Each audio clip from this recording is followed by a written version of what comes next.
sabi niya sa akin na mahal ka daw ako yung baby.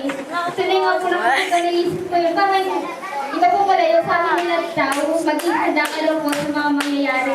Pero nandun po yung nararamdaman kong takot sa mga posibleng mangyari. Alam po natin na hindi po tayo dapat na mabalisa o dapat na matakot dahil nandiyan naman po siya. Pero po sa sarili ko, sabi ko, iba pala yung kapag ikaw na yung nakaka-experience na akala mo parang ang dali lang ng lahat, na akala mo na hindi mabigat, hindi mahirap. Pero aminado ko sa sarili ko ngayon na hirap po talaga, na hinang-hina, na hindi ko na po maunawaan. At tunay nga po na kung gaano po kainit po yung ginagawa namin ng nakaraan, kasi naman po yan ang mga kapatiran namin. Natunay nga po na sabi ko kasi sa sarili ko na ang Panginoon naman ang nakakaalam kung ano talaga yung nasa puso namin. Ang Panginoon naman yung nakakaalam na tunay nga po na andun po yung kagustuhan namin na makapag-ikot sa Kanya.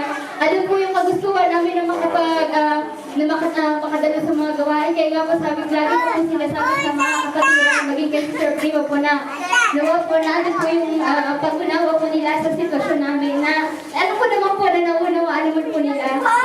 Na tunay nga po na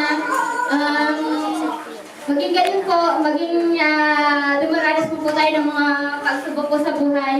Lagi lamang po natin isipin na sabi nga po, lagi po sinasabi ng aming pastor na ang problema po, problema ng Diyos yan. Tunay nga po na andun lang po yung pananampalataya natin. Pero yung pananampalataya naman po natin, laki pa naman po natin ang gawa. Dahil hindi naman po magiging kalugod-lugod sa Diyos kung puro pananampalataya ng tayo at walang gawa. Amen! Hallelujah! Tunay nga po na sa Diyos po ang kaburihan sa